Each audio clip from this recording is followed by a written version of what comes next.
Welcome, Shawn Persaud, to the Fry Team podcast. Hi, thanks for having me. So, Shawn, as I was mentioning in the intro, I do a lot of content on strictly financial matters as it pertains to your average Canadian today. But one thing that has to be said is health is wealth. I mean, there's not much you could do with your money if you're not healthy enough to enjoy it. So I'm really, really excited to have you on the podcast today. But before we dive into the content, can you tell the audience about yourself and how you chose to get into this line of work? Yeah, absolutely. As you mentioned, I'm Shawn Persaud. I'm the director of the Center for Holistic Healthcare and Education, which is located in Pickering. My background is in nutrition, and I have a specialty in functional biochemistry and orthomolecular nutrition. So for those who don't know what that is, that's more specifically the science of how to use food and supplements to treat conditions, medicinally. So a lot of people, they often think about nutrition is good for like weight loss or just general health, but nutrition can also be used, to help with, disease, to help rehabilitate people back to health. So my center is really focused on helping people with a wide variety of conditions, to reclaim their health again, using natural medicines, using food, using natural supplements and things like that. So that's what I do in a nutshell. That's what our center is all about. We do a lot of research, and ongoing research. It's an ever expanding field. There's so much new information coming in almost on a daily basis on how nutrition can be used with all sorts of chronic health conditions. So it's a very exciting field. So helping not prevent disease, hopefully, but also curing possibly a disease that's already taking place in somebody's body. Aside from that, and obviously food does dictate how we will feel physically and mentally. So I mean, what is actually going on in the body and mind other than just feeling better, feeling more clear in your head? What's going on to make certain foods make you feel one way versus healthier foods making you feel better? So, it's a really great question. I guess the fundamental difference here between, whole foods, or, which are what we would call, like in brackets, healthy foods versus sort of the junk foods, which, to kind of be clear here, these are like the refined foods. All right. So I just want to touch a little bit about what the difference is, because a lot of times people get confused. They show me a box of, like an organic sort of baked good or something, and they say, look, there's a heart healthy sticker on it or whatever, must be great. So a whole food, that's referring basically to, a food that has not been transformed in any kind of way. So something that, grew on a tree, that grew from the ground, those are whole foods, so an apple, an orange, a potato, these are whole foods. They haven't been transformed in any kind of way. Refined foods, by definition, are those types of foods that, you wouldn't, your ancestors wouldn't necessarily recognize, because these are things that have been transformed. Most of them derive from whole foods, but they've been kind of transformed and refined, to achieve certain types of, new flavors that don't exist necessarily in nature, textures, all sorts of things. Right. So a lot of times the whole baked goods section of a store, these are refined foods, and anything that comes in a box with a long ingredients list, again, this is the world of refined foods. So one of the biggest issues with them is that, they're very low in nutritional content. Okay. Because of the refining process, they're stripping, the food of its nutritional value to kind of keep a few core pieces, that will be used to kind of achieve, like I said, certain flavors or textures or what have you. So that's a big issue, obviously, because if your diet is primarily based on these refined foods, it'll be very difficult for you to meet your nutritional requirements. So that's number one. you're going to end up with deficiencies, and that in itself will lead to symptoms and, all sorts of things that, will contribute to you not feeling good, that will contribute to the low energy, to maybe more pain or inflammation in the body, and just cognitively, maybe that brain fog, or you're just not feeling as sharp or focused, and, things like that. The other aspect to it is sort of, refined foods or these transformed food products tend to have higher levels of toxins in them, and, this can be in the form of food preservatives. This can be in the form of, sort of like pesticide residue and things of that nature. This could be in the form of artificial ingredients, food colorings and, artificial flavorings, MSG, all these types of things. These are toxins, they're classified as toxins, and, they affect the body as such. Okay, so these are, in terms of how does the toxin affect the body? Well, it can create inflammation in the body. It can sort of affect your liver health, which is a sort of a filter. Our livers are there to kind of detoxify our body from, toxic materials. But when we overload it, it can really start to clog up that filter. It affects the kidneys, the lymphatic system. All of these things get compromised. So in a nutshell, that's how those junk foods or those refined foods, start to affect your overall health. In contrast, those whole foods that we were talking about, so things that, have not been transformed. So your fresh fruits, your vegetables, your grains, your nuts and seeds, all of that type of thing. In here also included would be, your meats and your fish and, eggs and things of that nature. These offer you optimum nutrition. Okay, like, there's no question about it. When it comes to your fruits and vegetables, instead of adding to your toxic load, they contribute to helping you detoxify your system. So ridding your body of, these potential toxins that we come in contact to with our environment, on a day-to-day basis. So not only are they upping our nutrition, making sure we're not getting deficient in any critical nutrient, but they're also ensuring that they have healing properties. They're detoxifying our system, and they're contributing to, good health overall.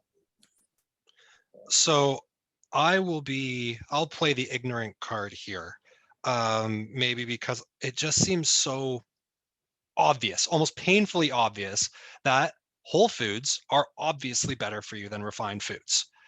Where when you go to the grocery store, it seems like the whole foods section, the produce section, is getting smaller and smaller, and the refined foods section, which is all your aisles, they're getting more plentiful. You can only put so many foods in the produce section because there's a finite amount of foods created, unless they're man-made. It seems like it's obvious again. Sorry, I've said that multiple times, that convenience wins. It's cheaper, at least when you go to the supermarket, or it seems cheaper to get your refined foods.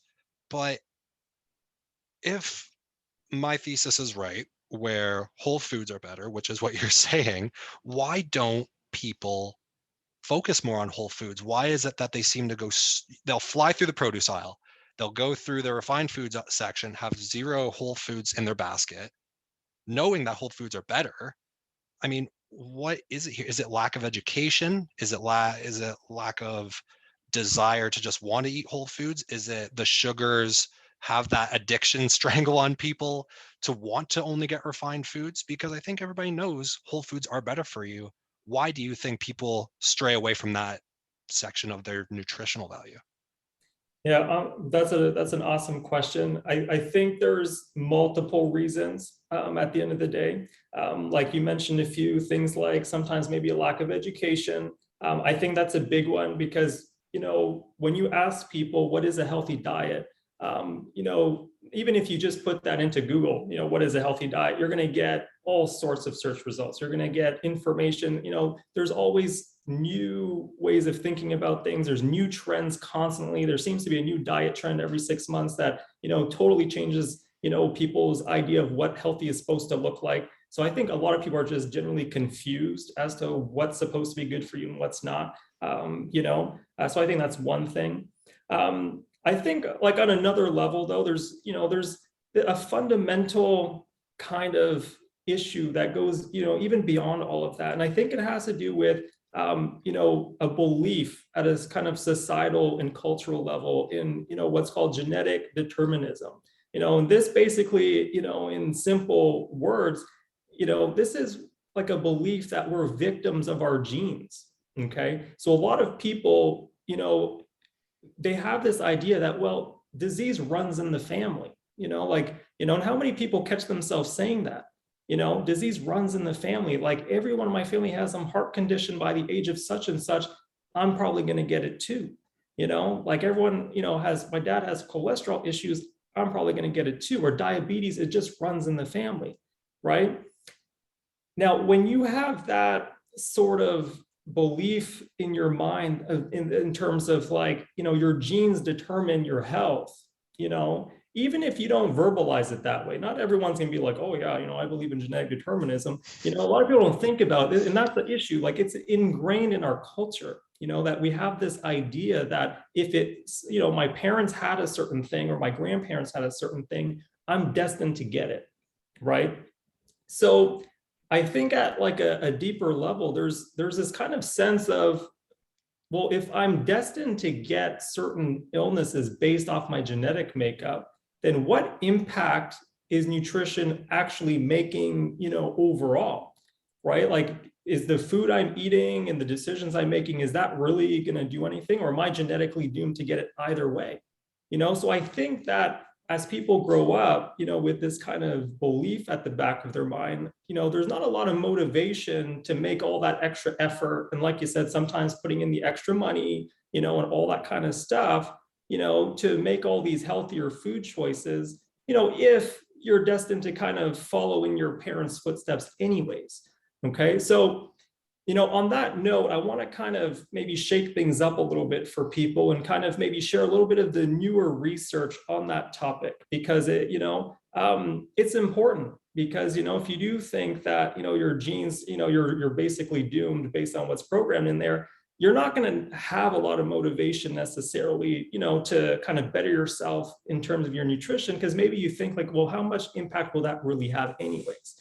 Okay, so there's a new kind of field in genetics, and by new, I mean, it's over 20 years old now. It's not new, but it's maybe newer to the public kind of thing. It's something that's starting to trickle into the mainstream kind of conversation, and it's called epigenetics. Okay, so this is, a field of research that really kind of goes into looking at, how our genes express themselves, and what affects the ways the genes express themselves. And to give a little bit of background on this, this is something that was based on a research, based on a project that was called the Human Genome Project, which some people, if they're a little bit savvy and stuff, they might have heard of it. This was supposed to be the most groundbreaking work that scientists had ever done, in the history of mankind. This was super exciting. This started in the early 90s. It ended in the early 2000s.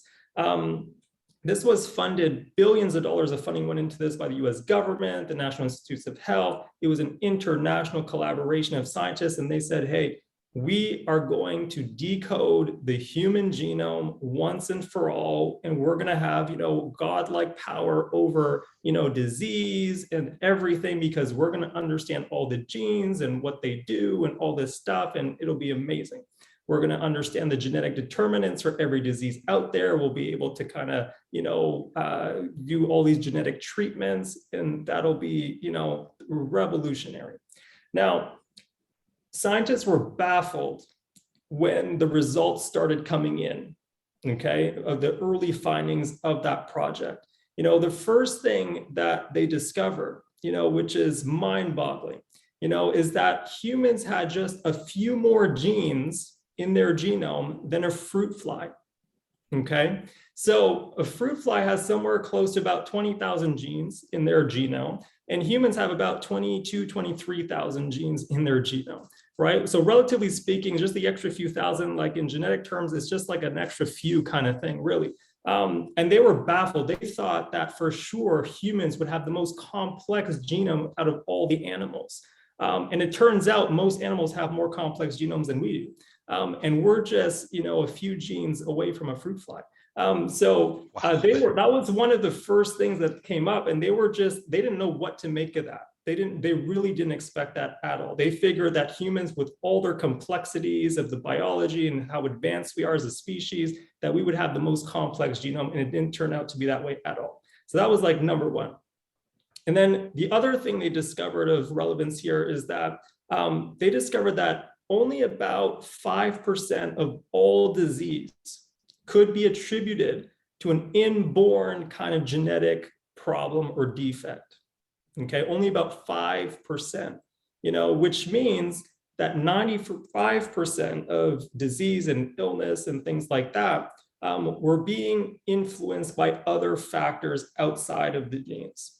Okay, so that was also huge, because the assumption and the reason so much funding went into this is because they thought it was the opposite. They thought like all disease was linked to the genes. They thought that like the high blood pressures and the cholesterol issues and the diabetes and this and that, they thought all of it, was a genetically determined thing.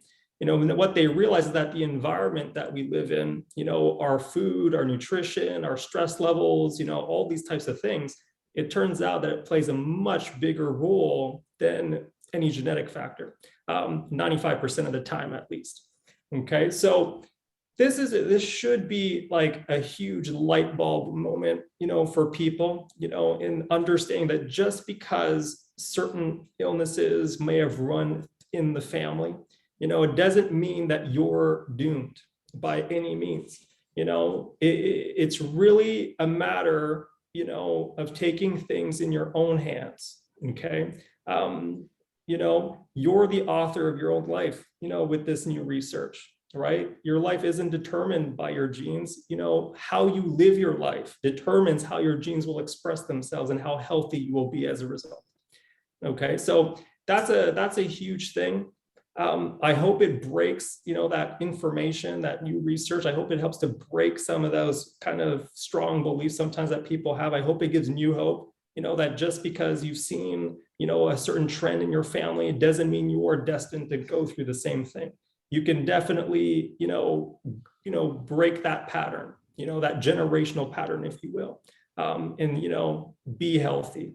Okay, so I think at the end of the day, that's been a big issue. I think that holds people back.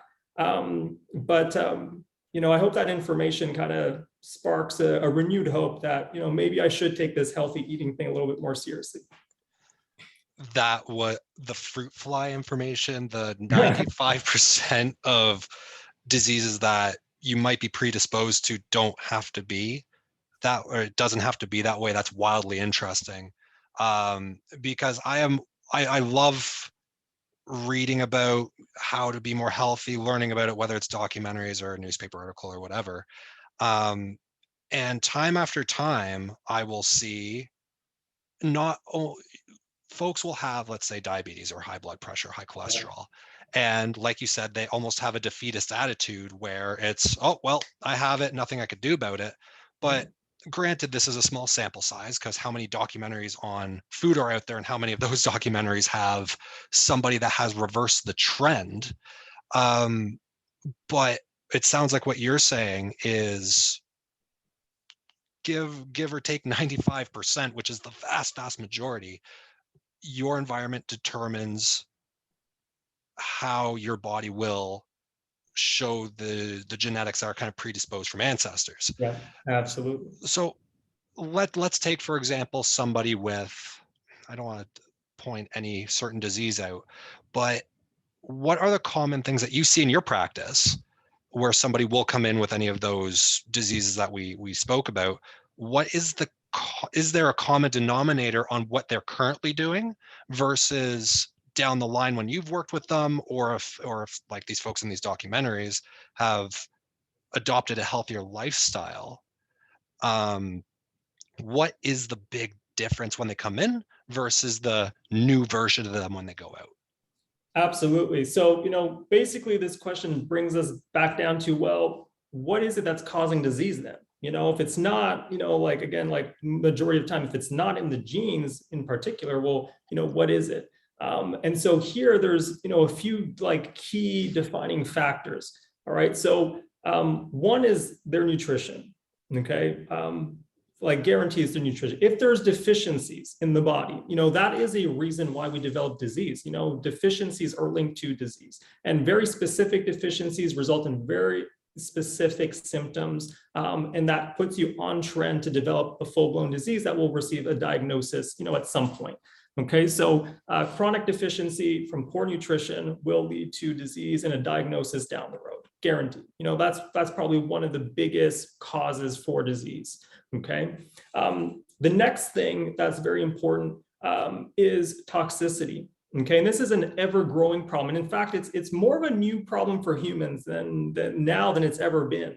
This has been an issue because of like the whole industrial revolution, environmental pollution. That's a major source of toxins that, our bodies are dealing with that our ancestors never had to deal with.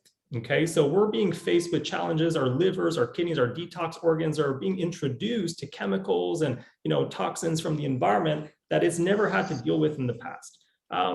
So that's another major factor is toxicity, environmental toxicity, things we're, not just things that we're breathing in and stuff, but also things that we're putting in our mouths and that we're drinking. As we spoke about before, a lot of these new foods that are new again to the human species, they're man-made, right? So these are also things that, as we said, sometimes they're very toxic as foods. And so our bodies, our digestive systems are kind of being introduced to some of these man-made foods again for the first time ever, and are trying to figure out how to kind of detox all this kind of stuff. And sometimes it can, and sometimes it struggles. And that too, like we're talking about, can lead to inflammation. It could lead to, different problems. Some of these toxins disrupt our hormones. We can get into the whole science of it, but bottom line, a toxin is no good. So that's another kind of thing that can kind of cause disease. The next big factor is stress. That's probably the biggest factor, if I'm being honest. Stress is a huge, huge problem. It really affects your entire system head to toe. When people are chronically stressed, even when they're eating healthy, they're still very much predisposed to developing illness. One of the number one things that stress does is it shuts down your digestive system. So even if you're eating the best organic foods and this and that, your body under stress, that fight or flight response, is not concerned about digestion at all. And so it actually absorbs less nutrition from your food than if you were eating in a relaxed state. Okay, so even at a nutritional level, you're being under stress, affects how your body will digest the food and integrate it into your system and absorb those nutrients and all that kind of stuff. So those are some major factors that are going on. So when people come in with those diseases, things that are common like diabetes or, like I said, chronic pain, arthritic type conditions, fatigue, that's probably a huge one. Low energy, people come in, they don't know what's going on. They're just really tired and fatigued. They don't seem to be able to get their energy back. Digestive issues and, IBS is so common nowadays and, things like that. These are the areas that we're working on. We're working on number one, let's look at your nutrition. Like, are there deficiencies, that we need to be correcting through food and through supplementation in many cases. We look at the toxic load, of the client, and we're trying to identify, and we have ways of assessing if the person is over toxic, if their livers are burdened or their kidneys, if there's, things that we need to be doing nutritionally to kind of support their natural detox mechanisms. And we also look, again, because we're holistic, we also take into consideration, the stress factor, and how that's impacting the body. We not only educate the client about, stress and how that's impacting them, but we also have a variety of techniques that we use to kind of, lessen the burden of stress on the system. Okay, so we use a lot of different techniques like acupressure and, a variety of things, to help their body kind of recover better from stressful times. So these are all the kind of things that we start to do to kind of change the environment, nutritionally, through like that kind of toxicity we were talking about and stress and all that kind of stuff, so that their bodies can begin to heal. So yeah, in a nutshell, that's what it looks like, when people come into the clinic, and that's the biggest difference between them and someone who's healthy. It's really that kind of nutritional environment, the external environment that they find themselves in, and then their stress, their mental stress. For sure, yeah. So I know we could talk about stress for a while. I'm going to have you on again for another episode, because whenever I think of not so much well-being, but if people are trying to, let's just take the one example of somebody trying to get in shape. People either focus on you can either focus on going to the gym, working out, you can focus on your diet, or a combination of both. And I would argue that keeping physically active is very important, but diet trumps that. I never thought in general well-being that stress had that big of an impact. I know it has an impact, but that big was interesting to hear. But you need to be able to take in the nutrients, and if your body isn't letting you, you're not going to live a good life. But on that same vein, when you're speaking about deficiencies in supplementation, how much I can't even fathom the amount of billions of dollars the supplement industry is worth. And how much can a body truly take in? Let's say you have a vitamin D deficiency, and you can only take in so many vitamin D rich foods at a time. How much do supplements actually get absorbed into the body versus your natural whole foods that are full of vitamin D in this example? Right. Again, awesome question. This is a topic that I really love. Like I said, I do a lot of research and work with the use of supplements and these natural medicines, and how they can be used to get people better and feeling their best, and even used to help them recover from chronic illness if that's been the case for them. So I know a thing or two about it. Ideally, we would want to get like most of our nutrition, if not all of it, through food. That'll always be the number one source of our nutrition, for a lot of reasons. So 100%, food is your number one go-to. But like you said, the supplement industry, it's $1 billion industry. It's huge. Everyone is looking to pick up supplements at the store, and, because they feel like they're not getting enough out of their food. So a couple of things here. If you're a healthy individual, you're a healthy person, you don't have any symptoms or a diagnosis or of anything, you're feeling good energy, the whole thing, you probably don't need supplementation. Okay, you should probably just continue focusing on what's been working for you, through your diet and through exercise and lifestyle factors and all those things. So I wouldn't say supplements, are for everyone all of the time. I certainly am not of that school of thought that we're not able to truly meet our needs through food alone, because I know it's a popular thought in the nutrition world, that because of different reasons, soil depletion and this and that, the food isn't the same, and, we're not getting enough, and, whatever. I do think that if you're healthy and you're feeling great and you've never touched a supplement, well, then there's not necessarily going to be a need for you to be focused on that. Okay. On the other hand, for those that are dealing with health issues, maybe they're going under a lot of stress, like we said, which affects how their body can actually absorb and take in nutrients from their food. Maybe they're going through chronic illness, which also affects their nutrient demand. When you're going through a chronic illness, your body is burning fuel at incredibly higher rates than someone who's healthy. So in cases like that, the chances that you'll be able to get all your nutrition through food, is unlikely in cases like that. Okay. Other situations, sometimes going through pregnancy, for women, it's a very, very, you're eating for 2 people now. So it's a different situation. You may not be able to get everything you need through food, and maybe you will benefit from supplementation. Okay. And if you're an athlete, you're also burning so much more fuel than the average person because of the high demand, you're putting on your body, right? Of exercise and stress and the whole thing. So again, your chances of being able to get everything you need through food will be very difficult. So you may need, again, supplementation. Otherwise, you will go deficient. You'll be more likely to burn out, and struggle, with health issues down the line. So in this case, yes, supplements can be very useful. Our research has shown time and time again how beneficial it can be in supporting people in their recovery, and et cetera.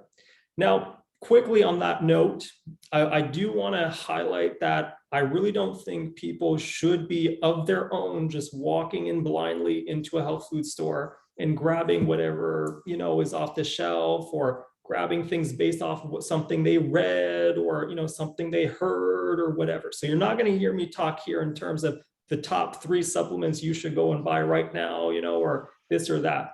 I wouldn't do that, because it does require careful assessment of this, your particular situation. And I'll give you a couple examples. We spoke about vitamin D, just briefly there. Popular one, everyone is looking to get some extra vitamin D, especially in the winter time. And it seems like a very straightforward thing. It seems like a no-brainer. And you'll say, Shawn, well, it's winter time in Canada. We don't got the sun over here. We're not getting our vitamin D. Doesn't it make perfectly logical, rational sense to just supplement the vitamin D?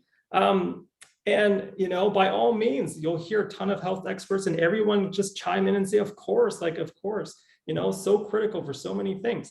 But something that a lot of people don't know in the nutritional, from a nutritional science point of view, when we really understand the chemistry of, nutrition and supplements and these vitamins and how they work, there are many different forms of vitamin D, okay? I'll repeat that. There are many different forms of vitamin D. So there's something that people are familiar with. It's called D3, okay? There's also something out there that some people may have heard about or seen. It's called D2, okay? Now, those are typically the 2 types or forms of vitamin D that you'll find on a shelf, okay? Or that you'll hear people talk about. In reality, in nutritional research, there's over 900 other forms of vitamin D that's currently being researched, okay? This is a critical importance, okay? At our clinic, we actually test for 7 different forms of vitamin D currently, okay? So, and this is important because each form of vitamin D is almost like a completely different supplement. They all work very, very differently in the body. Some types of D are very good for the immune system. Some types of D are very good for specific hormone balance, okay? So it regulates certain types of hormones in the body. Some forms of vitamin D are very good to strengthen the bones and to draw calcium into the bones so we have healthy bones. Some types of vitamin D are good for inflammation, and I can go on, okay? There's a lot of types of vitamin D, so we can be here for a very long time talking about the benefits of each one, So the idea of just walking in blindly into a shop, picking up any old vitamin D off the shelf, it's not necessarily the best idea, okay? Some people can actually do more harm than good by taking the wrong type of vitamin D for their needs. And this is one of the reasons why it's so important, to work with someone who understands, like the science of nutrition and who understands how to test you for these things, how to assess your need for these things, and supply you with the proper supplement if needed, in the correct dosage and the correct way of taking it, so you can really get the best out of it and not do any harm to yourself. Okay, these are potent medicines. Remember, nutrition, a lot of times people think of it as, it's natural, it's 100% safe. These are medicines, okay? And they should be treated as medicines, all right? One other example I'll give, just because it's such a popular thing, is the probiotics. That's something that, again, it's a no-brainer for people. They think, well, everyone needs probiotics. They're so good. They're so important for our gut health, all that kind of thing. And very true, the microbiome, that's becoming a term that's becoming more and more known, the microbiome. That refers to the whole microbial life that lives inside of our bodies.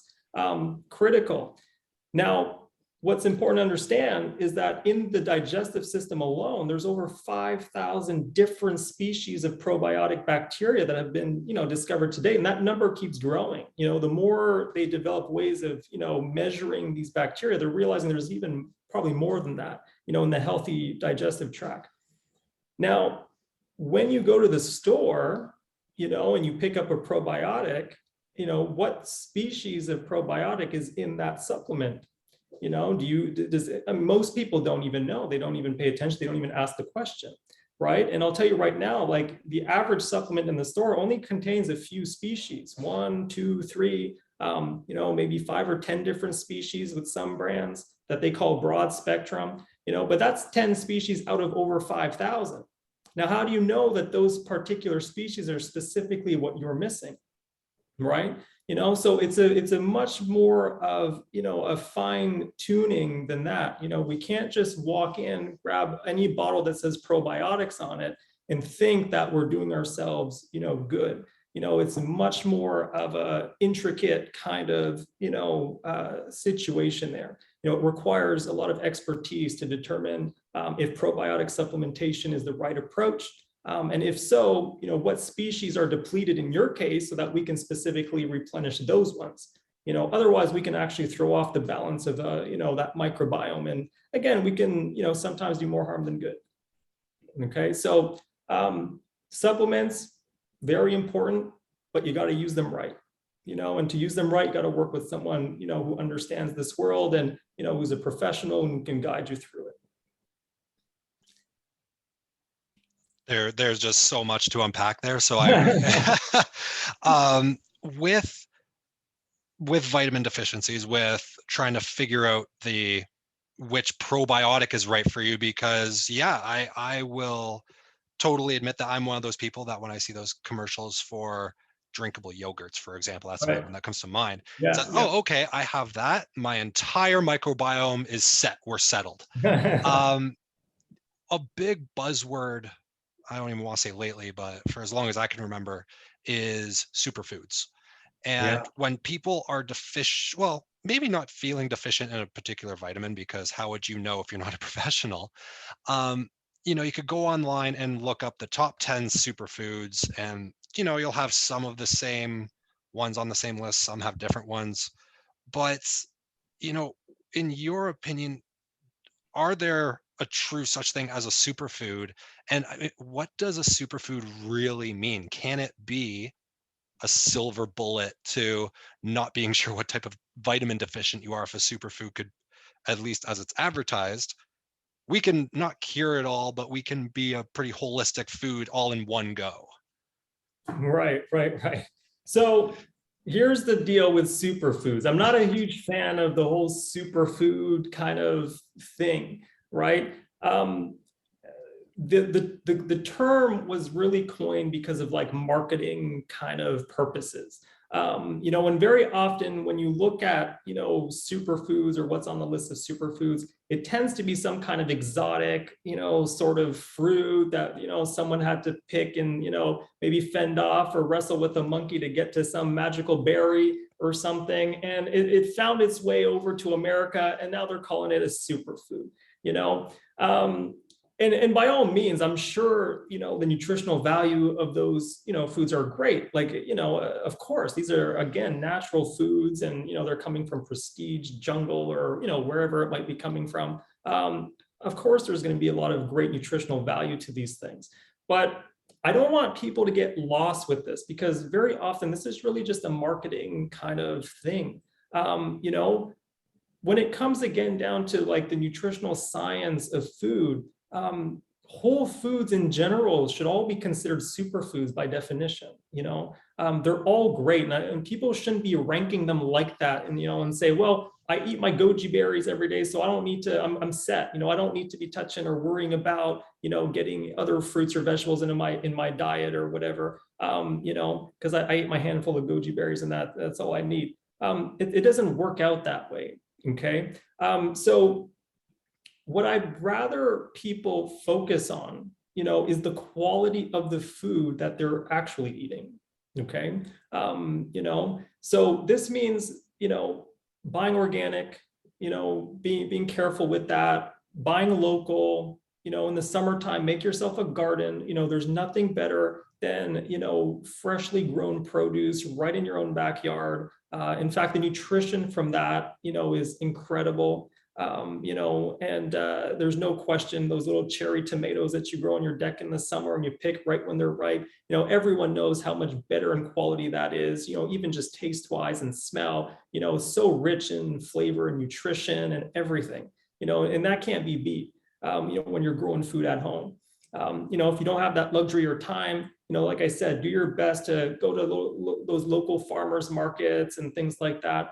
All of those foods that you see in your local grocery store, if they're whole foods, these are all great. These are all superfoods, if you will. The nutritional value, the medicinal value of these foods are through the roof.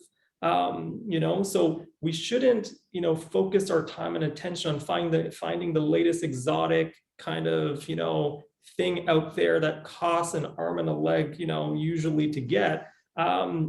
Focus on what's available, at your local farmers market, in your local grocery store, buy quality, focus on these things. That's what's important. That's what's important when it comes to your meats, your fish, your eggs.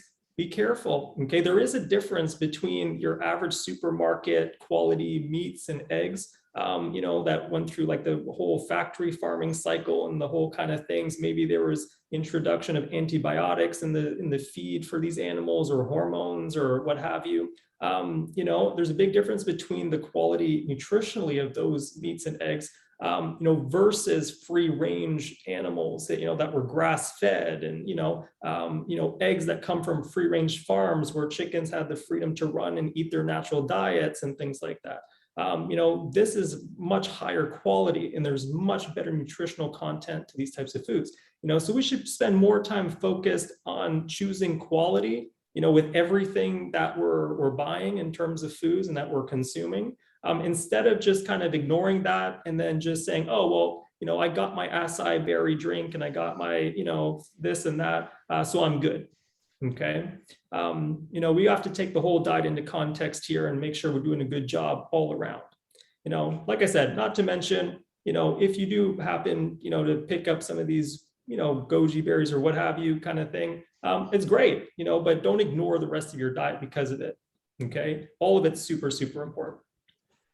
So going back to the portion on meat there, because I am by no means a carnivore, but I do like to eat my meats every now and then. Obviously, whole fruits and vegetables are probably your number one priority. Refined foods are way out on the other side of the bookend. Try as much as you can when possible to stay away from it. Yeah. But, and this question will not pertain to any of you vegetarians or vegans out there listening, but when you're looking at your meats from a grocery store that, let's assume, they've had some sort of hormonal or antibacterial injection in them. I have heard that from a few friends in the agricultural industry that the amount of residual hormones or maybe not hormones, but antibiotics in a meat has to be at such a low level that it not can't affect you, but has such a low chance of affecting you. So assuming that farmers market or buying super local, free range, those things are the best, I'll subscribe to that. What real effect does residual antibiotics and maybe residual hormones, I'm not even sure if that's a real thing, residual hormones in the meat, what does that have on a human body, say if you're buying a steak? Right. So, if it were a situation where you were having like the one piece of steak that, like the regular supermarket meat where it might be tainted with these type of things, the overall impact of that is probably relatively negligible. But that being said, if it is sort of like your main source, of meat, that's your day to day, you're having meat two times a day, 3 times a day, and it's just that kind of conventional farming method, type of meat. What I can say is, like, from a clinical perspective, we can measure that it does affect the body in a negative way. We know that, pretty much factually, we can measure that over and over. There's no question. I'm not sure from like a more scientific perspective if a lot of scientific studies that went through the rigorous peer review process actually kind of determined, what residue of antibiotic or hormone is safe. Okay, to be fair. So I don't think like a scientific claim could be made either way. But what I can tell you from a clinical perspective is that we do definitely 100% see the difference with people. who have the regular conventional farming method type meats, eggs, fish, etc., versus when they switch off of that to more healthier alternatives. They feel the difference. We can measure the difference. So, my best advice would be, even though maybe we don't have all the scientific peer-reviewed studies to back it all up, I can tell you for a fact it does make a difference. I would strongly suggest making the switch, and don't wait to have digestive issues or, some kind of diagnosed problem before starting to do that. Be preventative about it. You want to protect your microbiome the best you possibly can. And that's the issue with any product that has any kind of potential antibiotic residue in it, or maybe it's a natural product that has pesticides on it. Again, a pesticide, it's something that kills off, bugs, bacteria, different things. So again, we have to be careful with that. And then foods that contain preservatives, right? So these are all things, preservatives, again, they inhibit microbial growth. That's how they work. They're like antibiotics. So any food that has any amount of these, it has a cumulative effect. And when that goes into our system, it affects our probiotic bacteria. It affects those good guys, that are in our gut. Okay, so there's a lot of sources of things in the environment, things that we're ingesting that contain these minute amounts of antibiotic residue. Okay, but they all add up. When we look through what you're eating in a day and we count the residue you got from that piece of meat, we count the residue you got from, that boxed food that has preservative in it. When we count maybe the pesticide, that was on a conventionally grown piece of, fruit or vegetable. When we think about, sometimes a lot of people drink tap water, which contains chlorine and a lot of disinfectants to remove, bacteria, but it also, again, it doesn't discriminate between the good and the bad. So when you drink it, it does have an antibiotic effect on your system. So when we look at all of the different things that are going in, it has a cumulative effect. Okay, and it certainly does affect the microbiome. In fact, there are studies that, what I can say is that when we look at indigenous cultures, in more remote parts of the world that are, eating very kind of, diets that are completely free of chemicals and, antibiotics and all these kind of things, because they've never heard of it. The microbial population in their guts, are extremely high, 5 to 10,000 different species of probiotic bacteria that we can sample from their guts, consistently. In America, that number of probiotic species in the gut averages closer to 1,000 to 2,000. Okay, and this is in the healthy population. In the unhealthy population, sometimes it's 200 to 500, like under 1,000. Which, and that's directly because of all these substances in our diets, those chemicals in our diets that are having antibiotic effects. So there has been studies on that, looking at the differences between like cultures where, they're living in an environment completely free of chemicals versus, us over here. We can't point the finger at one particular thing and say, oh, it was that steak from that company or this and that. But I think it's a cumulative effect of all these different foods that, have this antibiotic impact on our guts. And that makes us wonder, how much of our potential are we missing because, we don't even have half of the diversity in our probiotic bacteria than, some people do in these cultures that, have never been exposed to it. Wow. So for lack of a better term, it's really not one specific source, or to summarize, I guess, but it's just a death by 1,000 cuts, really. Because it's not one specific thing. It'll be the culmination of, because of the society that we live in, Canada or Western society, we're far more concerned about getting quantity out there versus quality, as opposed to the other side of the world where, look at Japan, look at the blue zone in Italy, where they almost only eat fruits and vegetables with a bit of seafood. Yeah, absolutely.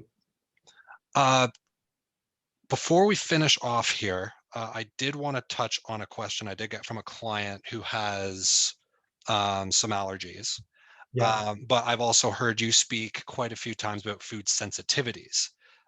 Could you briefly go over what is the difference between a food allergy and a food sensitivity? Because they're not synonymous, but they can be confused to be pretty much the same thing.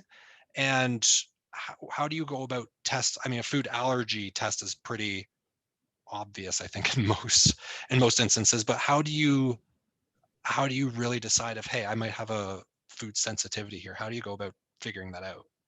Yeah, absolutely. Good question. So first of all, let me start with my own personal story here, and this actually goes back to how I got into this field in the first place.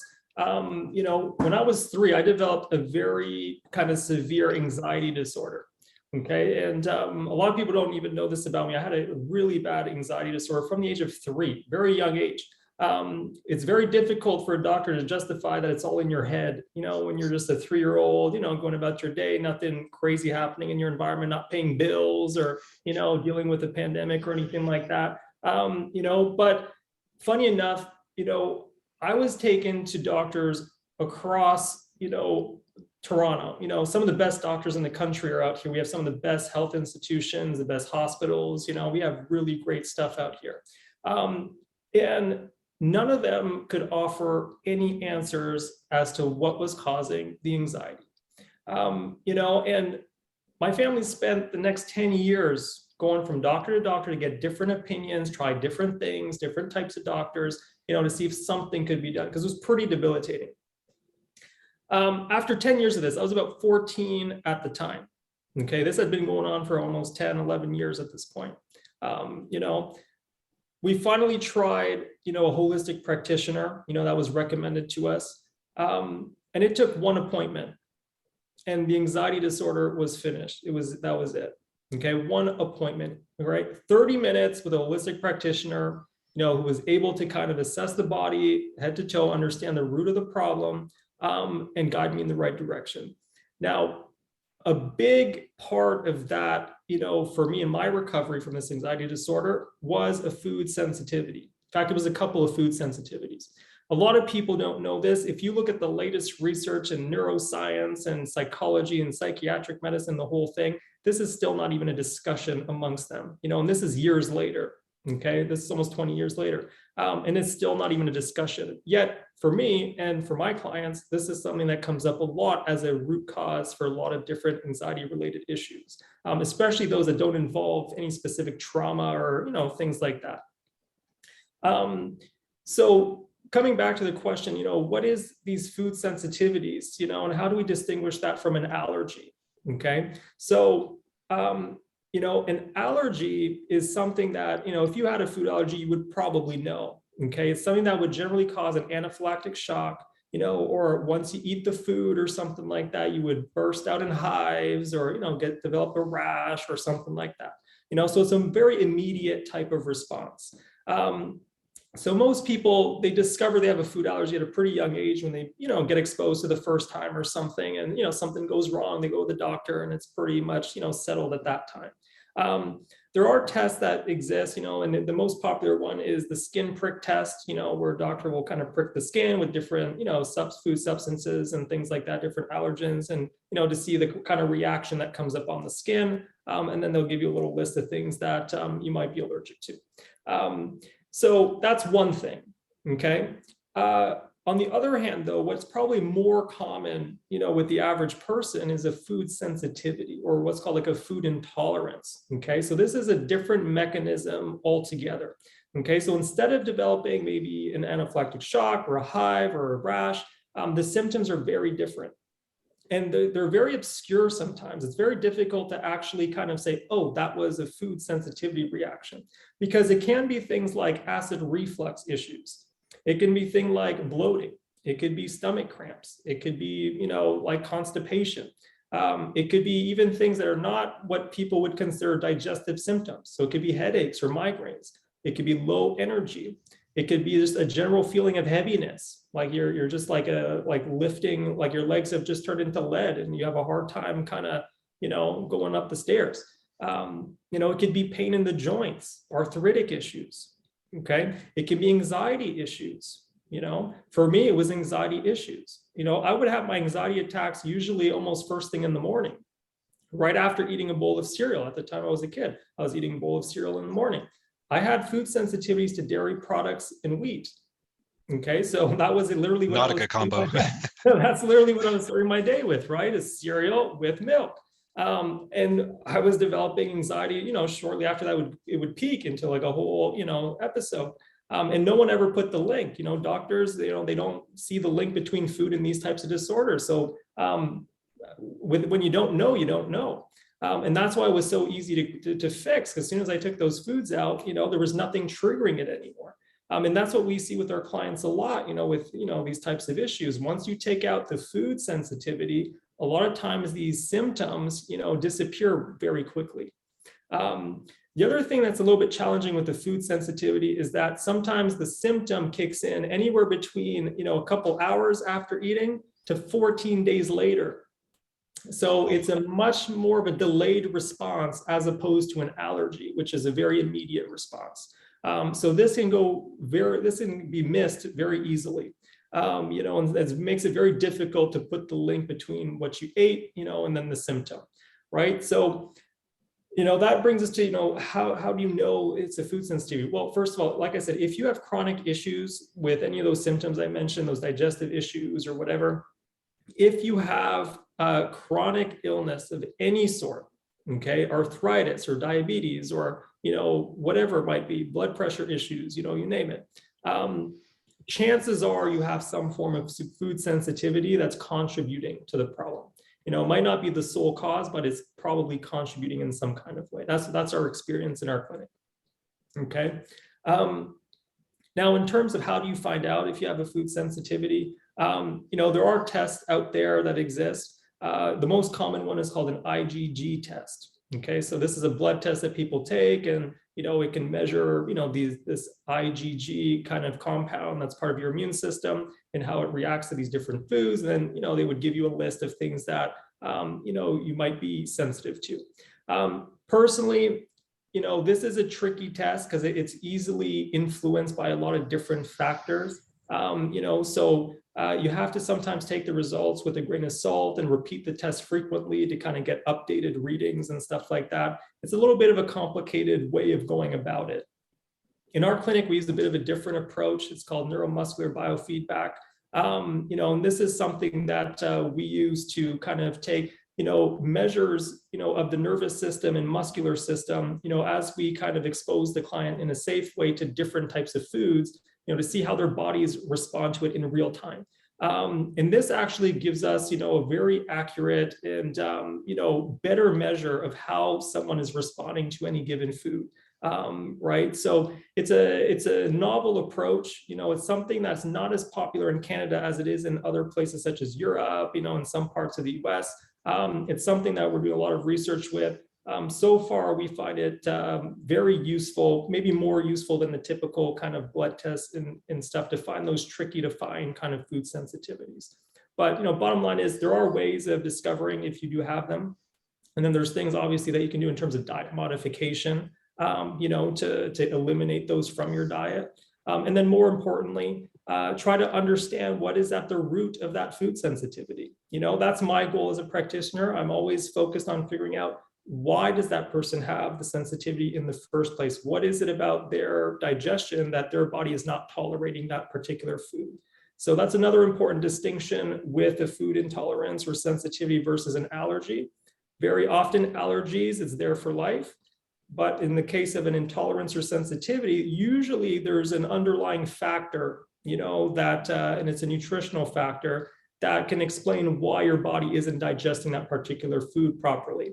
And in most cases, that can be reversed. Okay, so that's something too to be hopeful for. Okay. Got it. Shawn, that is over this last, I before we started recording, I said 20 minutes. It's clearly been longer than 20 minutes now. Wanted to ask you one more question. Yeah.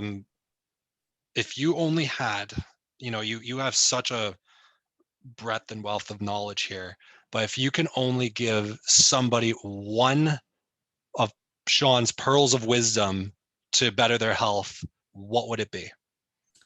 Honestly, if I had to choose one thing, I would say, when it comes to, figuring out what you should be eating and putting in your mouth, I would say, look at your plate and ask yourself, this simple question. Okay. Is this food something that grew on a tree, came from the ground, or ran around in the yard, or swam in the sea? If the answer is yes, chances are you're eating something that's very good for you, and that will contribute to good health. If the answer is no, I would think twice, be mindful, have a mindful moment, maybe put that food aside and make a better choice, something that's going to benefit you today and tomorrow. Shawn, this has been absolutely awesome. Thank you very much for your time. If people want to get in touch with you or find out more about what you do, how can they reach out to you? Well, we have a website that's up and running. Okay, it's www.thechhe.com. So that would be maybe like the first place to go and check out, learn a little bit more about the work we do and things like that. And you can also check us out on Instagram at holistic.shawn, and Shawn is spelled SHAWN. Awesome. I will also put that in the, I wouldn't call it show notes, but the website that I post this podcast on. And again, thank you so much for coming on, and we'll have to do that stress episode again soon. And I'm sure there will be a wide amount of topics that we could talk about for other episodes, my man. Thank you. Of course. Thank you.